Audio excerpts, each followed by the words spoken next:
பெரிய ஹாய் சொல்றதுக்கெல்லாம் இந்த வீடியோக்கான கண்டென்ட் கிடையாது. பட் இந்த வீடியோ வந்து ஒரு சீரியஸான இஷ்யூ தான். இன்ஸ்டால ஒரு 30 செகண்ட்ஸ் வீடியோ போறதுனால எனக்கு ஆதங்கம் அடங்குனுச்சான்னு கேட்டா இல்ல. அதனால தான் இப்போ யூடியூப்ல ஃபர்ஸ்ட் நான் போடுற வீடியோவே ஒரு லாங் ஃபார்மட் வீடியோல இந்த விஷயத்துக்காக பேசணும் அப்படின்னு முடிவு பண்ணி தான் இந்த வீடியோவே எடுக்கிறேன். ஸோ அப்படி என்ன விஷயத்தெல்லாம் பேச போறோம் அப்படின்னா, ரீசெண்டா தமிழ்நாட்டில் இல்ல இந்தியா ஃபுல்லா போயிட்டு இருக்க அந்த டாக் இஷ்யூ தான். இப்போ நீ ஆரம்பிச்சிட்டியான்னு கேட்டீங்கன்னா கண்டிப்பா இங்க மனுஷனுக்கு சப்போர்ட் பண்ண 1000 பேர் இருக்கான் தவிர நாய்க்கு சப்போர்ட் பண்றது கொஞ்சம் பேர் தான் இருக்கான். அப்படி இருக்கிறப்போ நான் யார் பக்கம் நிற்பேன் அப்படின்னு கேட்டா, ப்ரோ மனுஷன் பக்கம் தான் நிற்பீங்க அப்படின்னா கிடையவே கிடையாது. நான் நாய் பக்கம் தான் நிற்பேன். ஏன்னா இங்க எந்த அளவுக்கு மனுஷனுக்கு இந்த பூமியில வாழ தகுதி இருக்கோ அதே அளவுக்கு எல்லா உயிரினத்துக்கும் வாழ தகுதி இருக்கு. நீ இங்க இருக்கணும், நீ இங்க இருக்கணும்னு சொல்லிட்டு எவன் சொல்றதுக்கும் அருகதே கிடையாது. ஏன் ஆரம்பத்துல குரங்கு மனுஷன் எல்லாமே காட்டுக்குள்ள தானே இருந்தான். அதுக்கப்புறம் கொஞ்சம் கொஞ்சமா டெவலப் ஆகி தானே ஒரு ஏரியாவை நீங்க ஒதுக்கிக்கிட்டீங்க. அதுக்கு முன்னாடி எல்லாமே எல்லா இடத்துலயும் இருந்துச்சு. அதை கொஞ்சம் கொஞ்சமா யார் அழிச்சானா மனுஷன் தான் அழிச்சான். மனுஷன் அழிச்சு பில்டிங் கட்டுறது, ஆத்த அழிச்சு அங்க பில்டிங் கட்டுறது, குளத்தை அழிச்சு அங்க பில்டிங் கட்டுறது, எல்லாமே அழிக்கிறது எல்லாமே மனுஷன் தான் பண்ண தவிர இயற்கை உருவானதை எந்த ஜீவனும் பண்றது கிடையாது. ஆக்குறது மனுஷன் தான், அழிக்கிறது மனுஷன் தான். அந்த மாதிரி கேடுகட்ட சில ஜென்மத்துக்கெல்லாம் இந்த வீடியோ தான். இந்த விஷயத்துல எங்க இப்ப நிறைய வீடியோஸ் பார்த்துட்டு இருக்கேன் இன்ஸ்டாகிராம்ல. எங்கன்னா நீயா நானா, அந்த நீயா நானா ஷோல ஏன் இவ்வளவு ஒன் சைடா ஒரு வீடியோ எடுத்திருக்காங்க, ஒரு ஷோ நடத்திருக்காங்கன்னு கேட்க தோணுது. ஒரு மனசாட்சி இல்லாத ஒரு ஷோ. அதுல கோபிநாத் கூட எப்பவுமே நடுநிலைமையா பேசுறேன் சொல்லிட்டு இன்னைக்கு ஒன் சைடா பேசியிருக்காரு. நான் இன்னும் கேவலமா பேசுவேன், பட் இருந்தாலும் நாகரிகம் கருதி அளவா பேசுறேன். கோர்ட்டு போட்டுட்டு என்ன வேணாலும் பேசலாம்னு கிடையவே கிடையாது. எது நியாயமோ அதை பேசணும். இங்க எல்லாருமே டாக் சப்போர்ட் பண்றவங்களாம் எலைட் பீப்புள்ஸ், பணக்கார புளுத்தி இப்படிதான் பேசுவாங்கிறது அப்படி கிடையாது. மனிதாபிமானம் ஒண்ணு இருக்கணும். நாய்ங்கெல்லாம் குட்டி போடுது, பெருகுது, கடிக்குது, ராபிஸ் வருது எல்லாம் சொல்றீங்களே, மனுஷன் நம்மளுக்குலாம் எதுவுமே கிடையாதா? எல்லாமே நம்ம ஆல் கிளியரா இருக்கோமா? எந்த நோயும் நம்மளால பரவுறது கிடையாதா? நம்மளால யாருக்கு பிரச்சனையே வரது கிடையாதா? ரோட் ஓரமா நின்று சிகரெட் அடிக்கிறோம்ல, தண்ணி அடிச்சுட்டு போய் பிரச்சனை பண்றோம்ல, தண்ணி அடிச்சுட்டு போய் ரேப் பண்றோம்ல, இதெல்லாம் யாரால நடக்குது? நாய்னால நடக்குதா? நாய் போய் மத்தவங்களை ரேப் பண்ணிட்டு தெரியுதா? நாய் சிகரெட் குடிக்குதா? இதெல்லாம் எதுவும் பண்றது கிடையாது. இதெல்லாம் மனுஷன் தான் பண்றான். ரோட்ல நின்று சிகரெட் அடிக்கிறான், சிகரெட் அடிக்காதவன் பக்கத்துல நிக்கிறான், அவனுக்கும் பாசிவ் ஸ்மோக்கிங் ஆகுது, அவனுக்கும் கேன்சர் வருது. யார் பண்ண தப்புனால? சிகரெட் அடிச்சது தப்புனால. அப்ப அதெல்லாம் பத்தி யார் பேசுவா? அதை பத்தி எல்லாம் பேசுறது கிடையாது. நாயினால இந்த ராபிஸ் வருதான், போறவங்களை கடிக்குதான். இப்ப மனுஷன் ரோட்ல போயிட்டு இருக்கப்பவே நகைக்கு ஆசைப்பட்டு, பணத்துக்கு ஆசைப்பட்டு போற வர பொம்பளைங்க கழுத்தை பிடிச்சி நகையா இழுத்துட்டு போறானுங்க. இப்படி தரன்னு இழுத்துட்டு போறாங்களே நடந்து போறவங்களெல்லாம். அப்ப அதெல்லாம் கண்டு ஏன் நீங்க பேசல? பேசணும்னா எல்லாத்துக்குமே பேசணும்ல. ரேப் பண்றவன் யாரு? மனுஷன் தான்.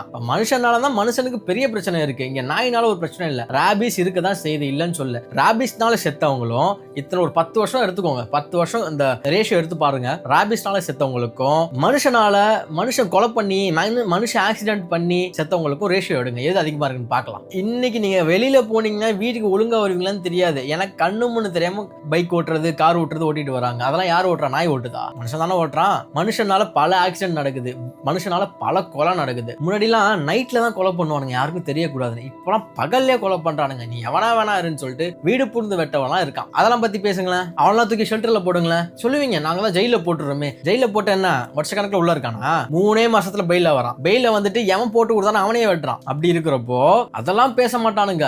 நாய் நாய் நாய், ராபிஸ் ராபிஸ் ராபிஸ். இதுல ஒரு பாயிண்ட், நாய் குறுக்க வந்து நாங்கெல்லாம் கீழே விழுவுறோம். ஏன் எந்த குழந்தைங்களும் ரோட்ல போறப்போ ஒரு சந்துல ஓடி பிடிச்சி விளையாடுறது கிடையாது, அங்க நடுவுல வந்து பைக்கு நடுவுல உழுவுறதே கிடையாது. அதனால மனுஷன் கீழே விழுவுறதே கிடையாது. கேட்டா சொல்லுவானுங்க நாயும் மனுஷனும் ஒண்ணுதான், எல்லாம் உயிர் தான். நாய்க்கு 5 அறிவு இருக்கு, மனுஷனுக்கு 6 அறிவு இருக்கு, அவ்வளவுதான். மனுஷனோட நன்றி உள்ளது நாய். அப்படி இருக்கிறப்போ நாய்க்கு சப்போர்ட் பண்றது தப்பே கிடையாது. ஏன் குழந்தைக்கு போனா மட்டும் தான் உயிரா? நாய்க்கு போனா உயிர் கிடையாதா? குழந்தைக்கு அடிப்பட்ட கேட்க 4 பேர் வருமா? நாய்க்கு அடிப்பட்ட தூக்கி ஓரமா போட்டு போறவன் தான் இங்க அதிகம். அப்படி இருக்கிறப்போ நாய்க்கு தான் சப்போர்ட் பண்ணுவாங்க எல்லாரும். நீங்க உங்க குழந்தைகளை கண்ட்ரோல் பண்ணலாம், நாய் அவ்வளவு சீக்கிரம் கண்ட்ரோல் பண்ண முடியாது. அதை வளர்த்தவனும் தெரு நாயெல்லாம் நீங்க கண்ட்ரோல் பண்ணணும்னு நினைச்சீங்க அப்படின்னா அது கூட பழகணும். அது உங்க பேச்சு அது கேட்கணும்னா நீங்க அது கூட பழகின மட்டும் தான் முடியும். நாயை கண்டாலே சீப்போன்னு துரத்துற நீங்க அந்த நாய்கிட்ட போய் எப்படி பழகுவீங்க? சரி ஓகே, உங்களுக்கு நாய் பிடிக்காமே இருக்கட்டும், அதை எதுக்கு நீங்க அந்த இடத்த விட்டு அதோட இடத்துல இருந்து நீங்க எதுக்கு தள்ளி வைக்கணும்னு பாக்குறீங்க? கேட்டா ஸ்ட்ரே டாக்ஸ்.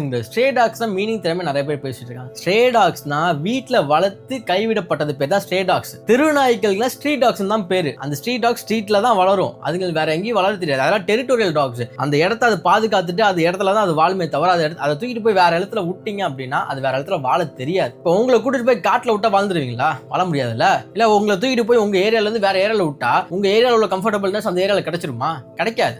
அதே மாதிரி தான் எல்லா ஜீவனுக்கும் இங்க எல்லாருனாலையும் பாதிப்பு இருக்குதான் செய்யுது.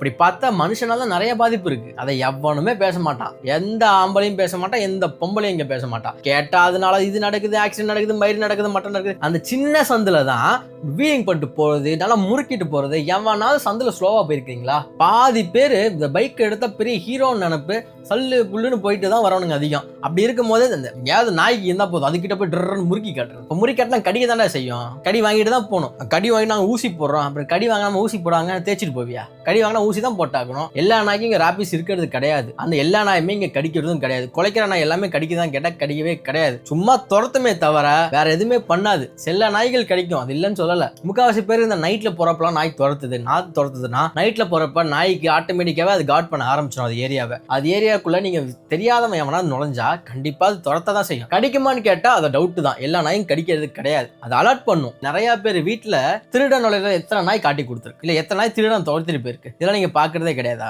நாய் மனுஷனை கடிக்குன்னு சொல்லிட்டு இருக்கீங்களா? எத்தனை மனுஷன், எத்தனை அந்த சின்ன பசங்க எல்லாம் தூக்கி நாய், அந்த குட்டி நாய் எல்லாம் தூக்கி குடும்பப்படுத்துறாங்க. நீங்க பாத்துருக்கீங்களா வீடியோஸ்லாம்? நான் போறேன் இதுல பாருங்க. ஒருத்தவன் நாயை தூக்கி போட்டு தலையில அடிச்சு ஆத்துல தூக்கி போடுறான். போய் கட்டையால அடிக்கிறானுங்க, நாயை அடிச்சு அந்த இடத்துல கொல்றானுங்க. அதெல்லாம் பத்தி எவன் பேசுவான்? இங்க முக்காவாசி பிரச்சனை இந்த நாய் பிரச்சனை வரதான் கவர்மெண்ட்னாலதான். இந்த ஏபிசின்னு அந்த முறையை கவர்மெண்ட் கரெக்டா இம்ப்ளிமெண்ட் பண்ணியிருந்தா இன்னைக்கு நாய்கள் பாப்புலேஷன் கரெக்டா இருந்திருக்கும், ராபிஸும் கரெக்டா அளவுல தான் இருந்திருக்கும். அதுலயும் ஊழல் பண்ணிட்டு இங்க நாங்க நாய்ங்க ஷெல்டர்ல தான் அடிப்போம் அப்படின்னா அது எந்த விதத்துல நியாயம் தெரியல. இங்க இதுதான் இருக்கணும், இங்க இதுதான் இருக்கணும் மனுஷன் டிசைட் பண்ண நீ யார்? இங்க எல்லா உயிருக்கும் எல்லா இடத்துலயுமே எல்லா உரிமையும் இருக்கு. இங்க மனுஷனுங்க தான் வாழணும்னு எந்த ரூலுமே கிடையாது.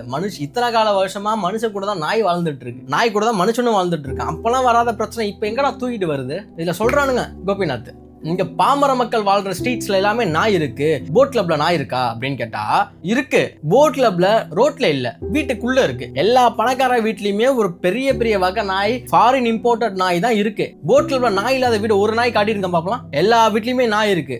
எதுவுமே நார்மல் நாட்டு நாய் கிடையாது, எல்லாமே கடிக்க வர நாய்கள் தான் அதிகமா இருக்கு. அதுக்கு பதில் சொல்ல வேண்டியதானே? ரோட்ல நாய் இல்லைன்னா என் வீட்டுல நாய் இல்லைன்னு அர்த்தமா? இங்க பாமர மக்கள் வீட்டுல பல பேர் வீட்டுல நாய் இல்ல, ரோட்ல நாய் இருக்கு, அவ்வளவுதான் வித்தியாசம். இங்க வீட்டுக்கு வெளியில இருக்கு, அங்க வீட்டுக்குள்ள இருக்கு, அவ்வளவுதான். நாயினால சாவறான், நாயினால சாவறான், இங்க ஜாதி வெறினால சாவறான், மத வெறினால சாவறான், மொழி வெறினால சாவறான், ரேப்னால சாவறாங்க, கொலைனால சாவறாங்க. இவ்வளோ சாவுமே மனுஷனால மட்டும்தான் வருது. நாய் அப்படி பார்த்தா நாய் கடிச்சு சாவறதெல்லாம் கொஞ்சம் தான். அதுக்கு அப்படியே தூக்கிட்டு பேசுறவனெல்லாம் பார்த்தா எனக்கு படிச்சு ஏன்டா முட்டாளா இருக்கீங்கன்னு தான் கேட்க தோணுது. ரியாலிட்டியில பார்த்தா மனுஷன் தான் மிருகம், நாய் மிருகம் கிடையாது. நாய் நன்றி உள்ளன்னு சொல்லுவாங்க, ஏன்னா நாய் ஜாதி பார்க்க தெரியாது, நாய்க்கு கருப்பு வெள்ளை பார்க்க தெரியாது, நாய்க்கு உனக்கு நோய் இருக்கா இல்லையான்னு பார்க்க தெரியாது. அதுட்டு நீ பாசத்தை கொடுத்தினா அது பாசத்தை திருப்பி கொடுக்கும். சும்மாலாம் கொடுக்காது, ரொம்ப டபுள் மடங்கா கொடுக்கும். நீ இன்னைக்கு பிஸ்கெட் பாக்கெட் வாங்கி போட்டுட்டு போனீங்கன்னா 10 வருஷம் கழிச்சு வந்தாலுமே உன் பின்னாடி வரும் அந்த நாய். அந்த அளவுக்கு நாய் நன்றி உள்ளது. மனுஷன் அப்படி கிடையாது, கூடவே இருப்பான், குழி பறிப்பான். இதுதான் மனுஷன். மனுஷனோட புத்தியே இப்படிதான். உங்க குழந்தைக்கு ஏதாவது ஒண்ணுன்னா உங்ககிட்ட சொல்லும், நீங்க அடிக்கடி அதை செக் பண்ணிட்டே இருப்பீங்க. நாய்க்கு அப்படி கிடையாது. நாய்க்கு ஏதாவது ஒண்ணா அது யார்கிட்ட போய் சொல்லுங்க? நாய்க்கு ஹாஸ்பிட்டல் தானே போய்க்கு தெரியுமா? அதுக்கு ஏதாவது ஒண்ணா மனுஷருக்கு நம்ம தான் உதவி பண்ணுமே தவிர நாங்க குழந்தைகளுக்கு தான் ப்ரியாரிட்டிஸ் கொடுப்போம், நாய் எங்களுக்கு தேவையே கிடையாதுன்னு சொல்லவே முடியாது. நீங்க எத்தனை குழந்தைகளை நாய் காப்பாத்திருக்கு அந்த வீடியோஸும் இருக்கு. இதே யூடியூப்ல தான் அந்த வீடியோஸும் இருக்கு. அதெல்லாம் பார்க்க மாட்டானுங்க அவனுங்க, அதெல்லாம் கண்ணுக்கே தெரியாது அவங்களுக்கு. ஏன்னா இந்த நாய் என்ன பண்ணலாம் இந்த முக்காவாசி பேர் இந்த நாயை ஒழிக்கணும்னு பேசுறவங்க எல்லாமே நாய்க்கு பிடிக்காதவன் தான், மிருகத்தை பிடிக்காதவன் தான். இது மாதிரி பேசிட்டு இருக்கான். நாய்க்கு சப்போர்ட் பண்றவங்க எலைட் பீப்புள்ஸ் கிடையாது. உங்களுக்குள்ள இருக்கிறவங்க தான் நாய்க்கு சப்போர்ட் பண்ணிட்டு இருக்கான். எல்லா உயிரும் ஒண்ணுதான். இங்க வாயில்லா ஜீவனுக்கு ஒரு நியாயம், வாயுள்ள ஜீவனுக்கு ஒரு நியாயம் கிடையாது. ரெண்டுமே உயிர் தான், ரெண்டுக்குமே சேம் ப்ரியாரிட்டி தான். உங்களுக்கு உங்க குழந்தை ப்ரியாரிட்டினா எங்களுக்கு எங்க நாய்கள் தான் ப்ரியாரிட்டி. நீங்க உங்களை மனுஷனை மதிங்க, தப்பு சொல்ல. நாங்க நாய்களுக்கு தான் ப்ரியாரிட்டி. ரெண்டுமே உயிர் தான். இந்த உயிர் தான் பெருசு, இந்த உயிர் சிறுசுலாம் எதுவுமே கிடையாது. எல்லாமே ஈக்குவல் தான். கேடு கட்ட ஜென்மத்துக்குலாம் எப்படி சொல்லி புரிய வைக்கணும்னு எனக்கு இன்னுமே புரியல. பார்க்கலாம்.